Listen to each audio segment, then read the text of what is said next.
Bom dia, gente! Paz e bem. Eu sou o reverendo Eduardo Henrique, da Igreja Episcopal Anglicana do Brasil. Estou falando aqui da Diocese Sul-Ocidental em Santa Maria, no Rio Grande do Sul.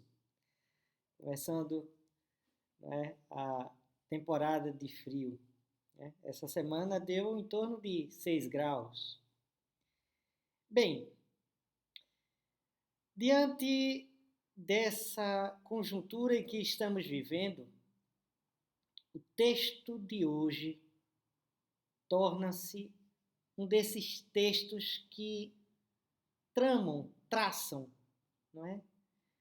Criam as relações possíveis, né? Nas convergências e sincronicidades mesmas do tempo.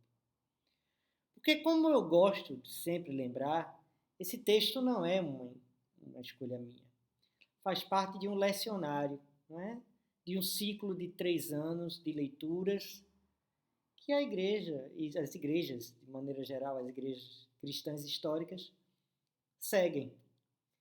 Então, esse texto não é uma escolha do reverendo, não é uma escolha de qualquer pessoa. Ela é uma escolha de uma tradição, né? De algo que as igrejas cristãs históricas seguem. E hoje estamos no 5º domingo de Páscoa. E nesse domingo o texto fala-nos sobre coisas que são importantes que a gente medite. E hoje, de uma forma diferente, eu vou usar esse texto como um pretexto para que a gente se questione, a gente reflita-se. Né? Mas antes da gente começar a nossa reflexão, os toques, né, que são necessários que a gente faça. Se você não é inscrito, inscrita no canal Paz e Bem, inscreva-se. Venha fazer parte desta comunidade de espiritualidade plural e de paz. Né?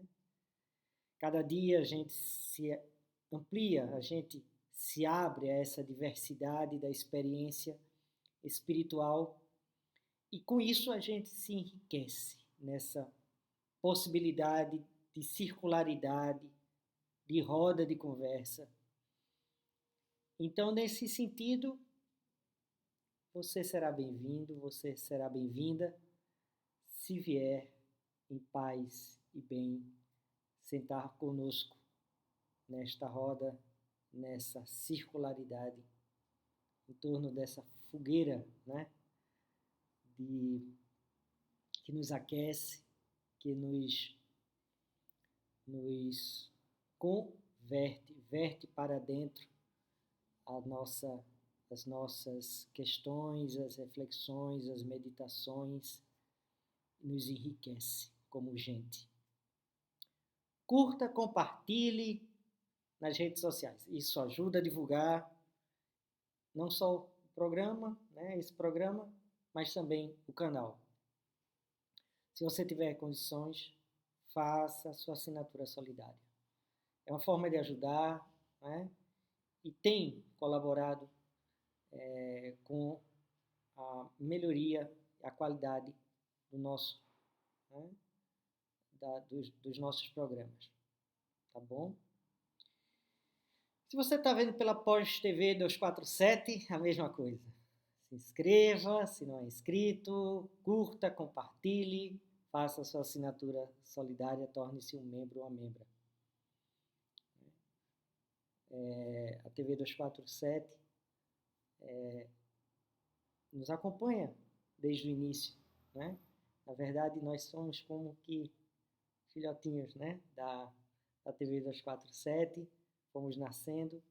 Hoje a gente continua nessa parceria, nessa relação que enriquece mutuamente.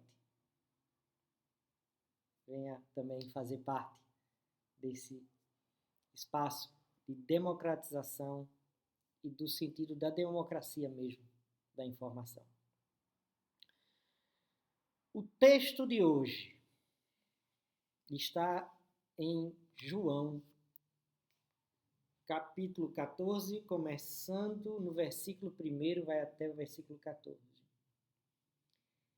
E o texto começa já impactante. Não fiquem aflitos. Creiam em Deus e creiam também em mim. Por que a aflição? Porque Jesus fala aqui para os apóstolos e eles não estarem aflitos. Porque esse texto, gente, faz parte de um longo texto, né, do Evangelho de João, em que Jesus como que se despede ou dá suas últimas palavras antes de ser traído, preso, torturado e executado. São palavras de despedida. São palavras de alguém que assume a condição de alguém que foi perseguido político e por conta disso irá morrer. Está jurado de morte. E esse Jesus, ele vê nas palavras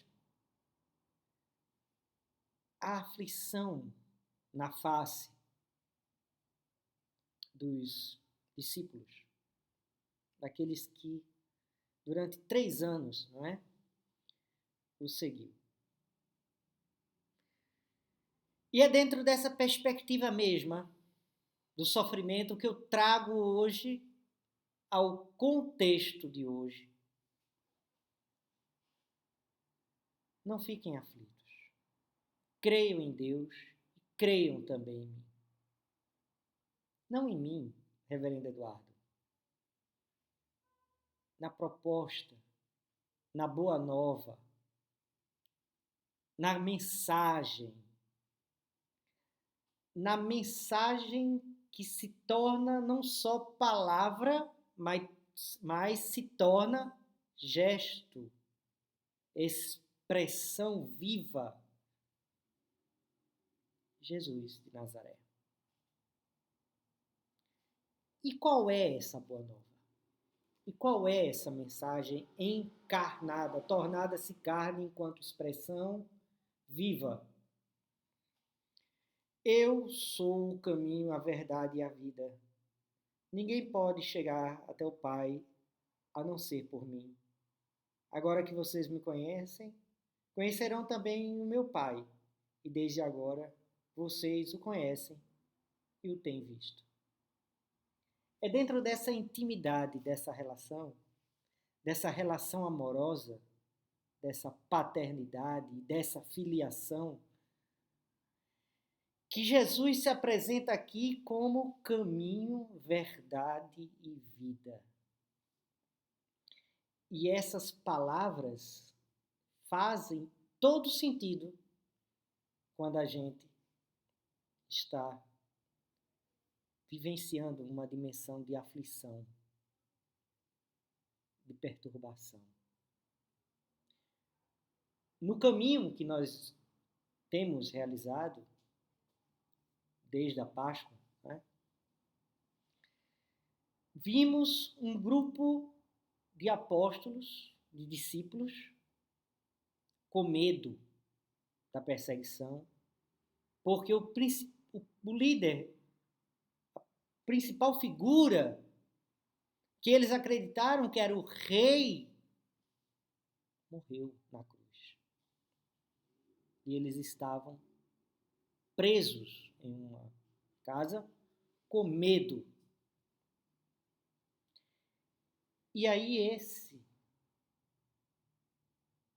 torna-se expressão, vida, carne, gesto. Diz: a paz esteja com vocês.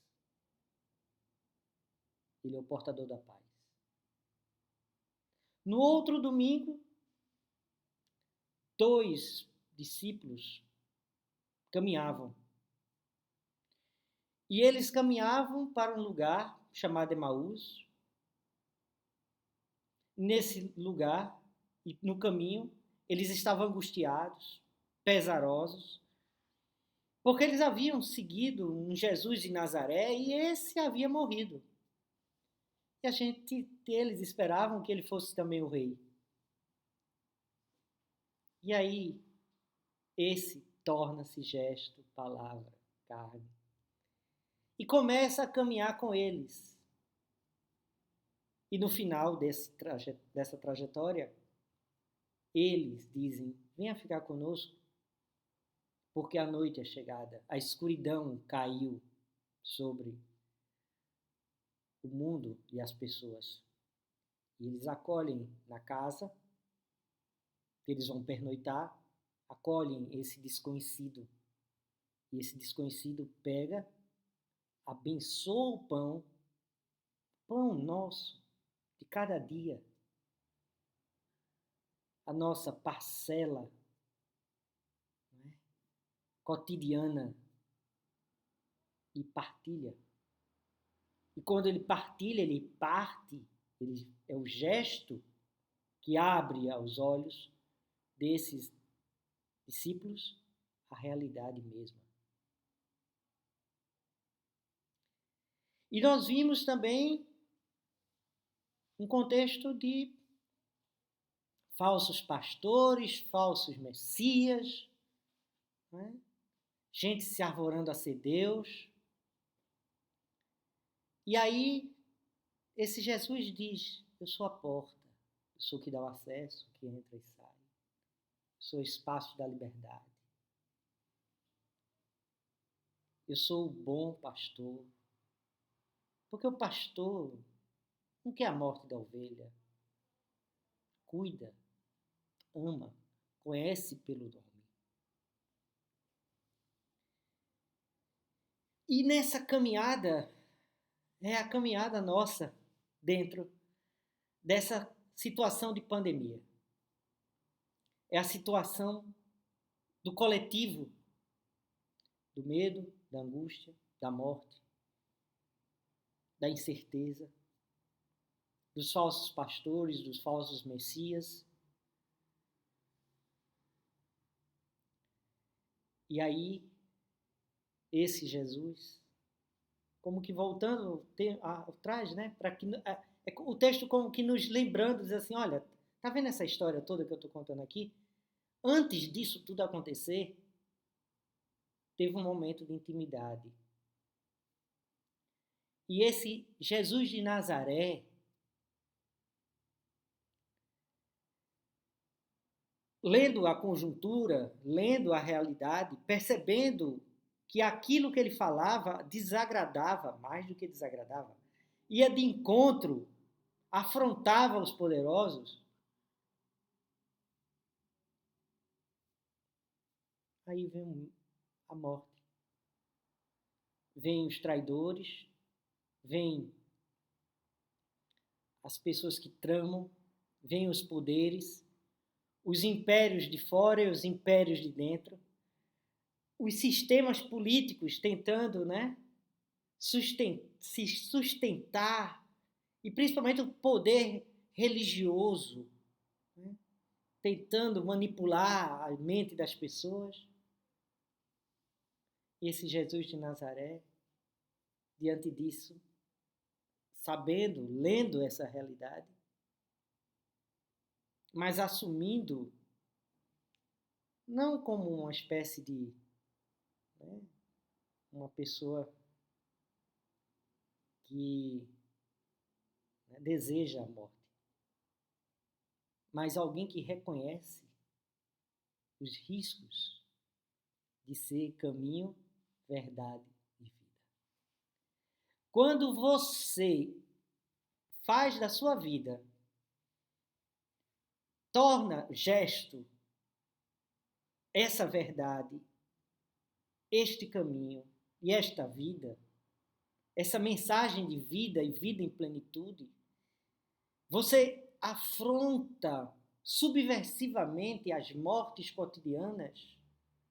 E eu estou falando aqui não só das questões das pessoas enlutadas e tantas dores,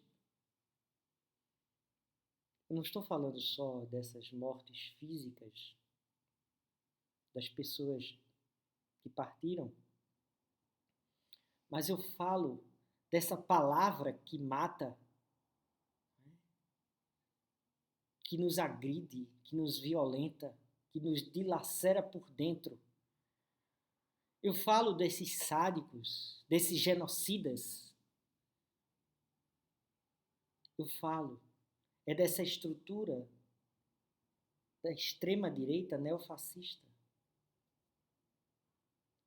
E aí quando pastores, padres, reverendos, enfim, fazem a opção pela vida, e essa vida torna-se caminho, e esse caminho expressa a verdade do evangelho, da vida plena, da justiça plena, da paz plena, do amor pleno. Os sistemas tramam a morte dessa, mas também promovem toda a sorte, né,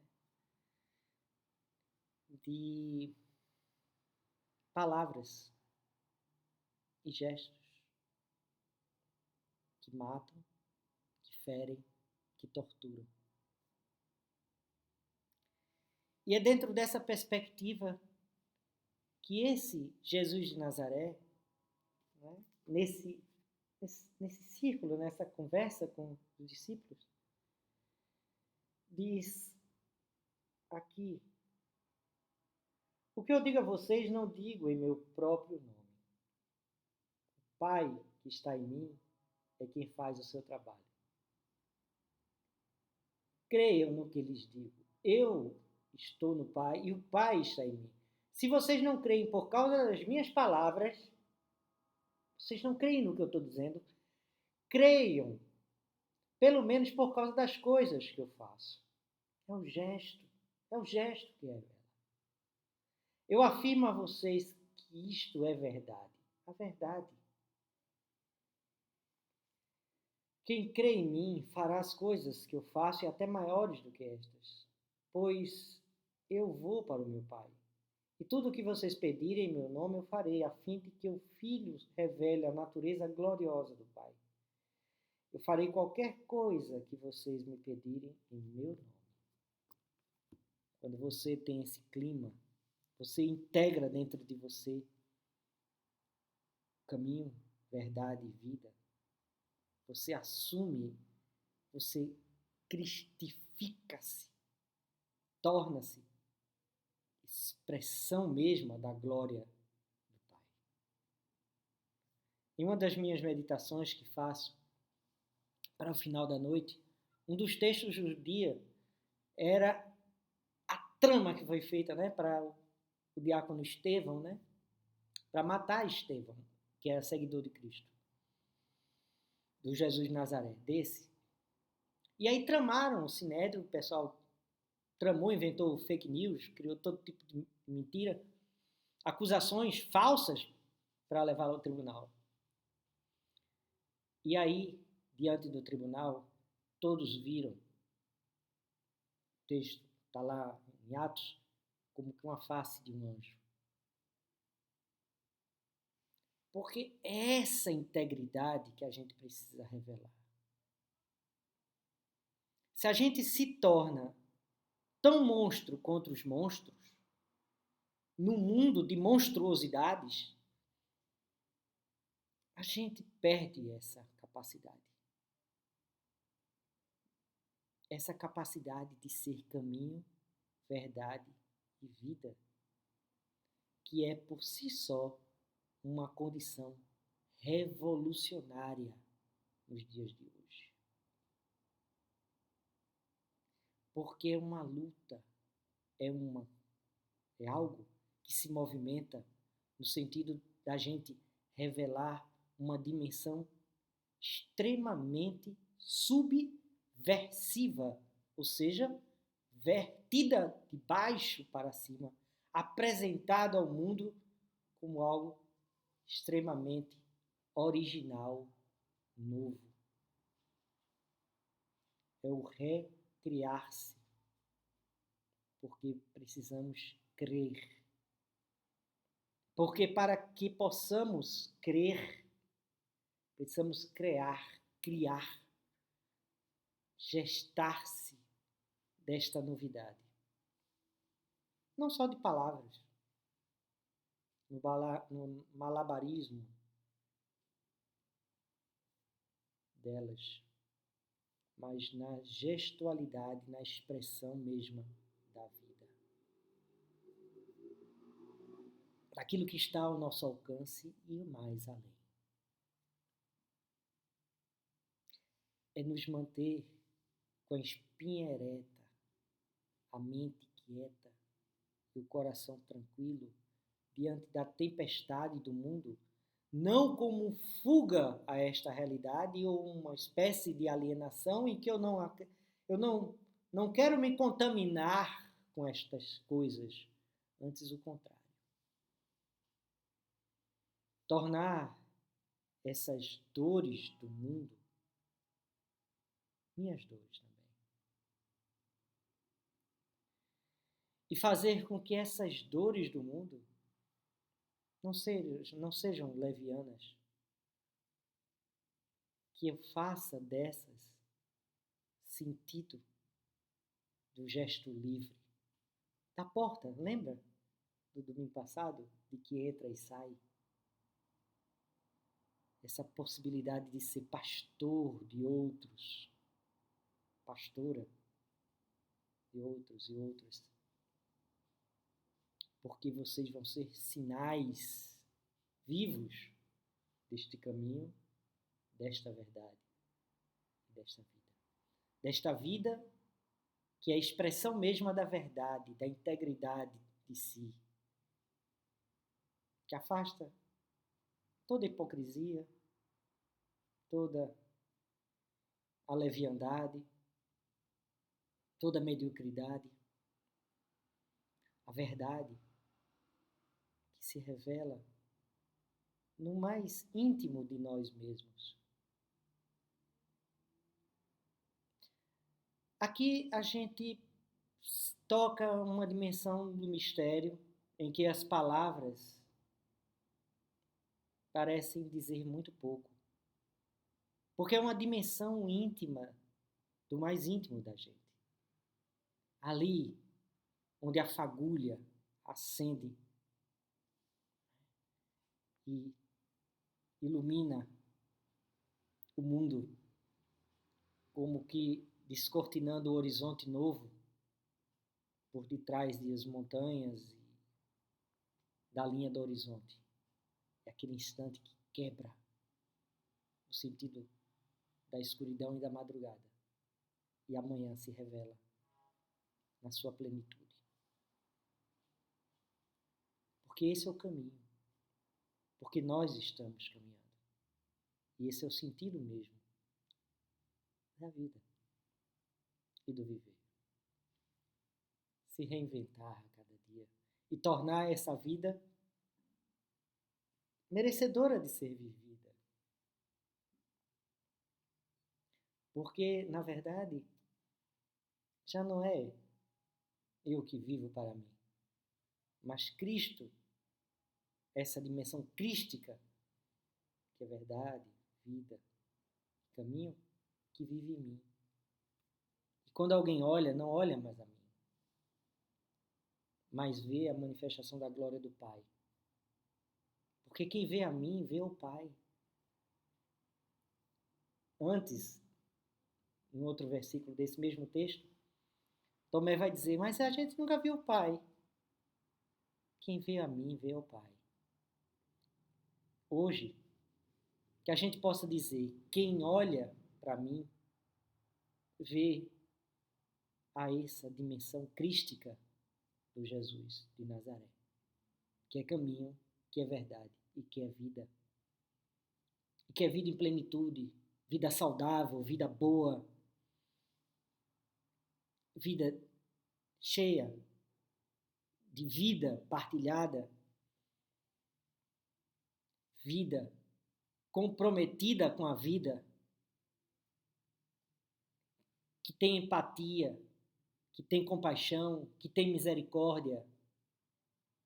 Essas palavras que andam tão fora de moda, mas que a gente precisa acolhê-las de novo e ressignificá-las.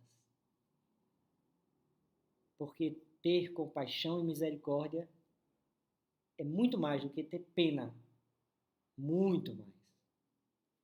É reconhecer que você, que sofre, assim como eu, a perda de tantos, a morte de tantas pessoas, próximas e distantes, nós amamos viver. E queremos que outras pessoas vivam. E por isso fazemos isolamento, por isso tentamos expressar no nosso cotidiano essa verdade.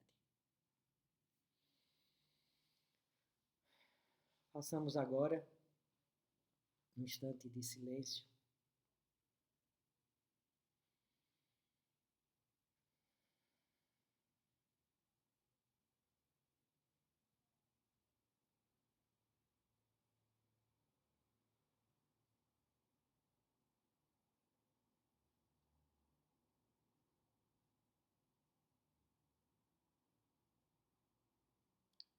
Paz e bem, gente.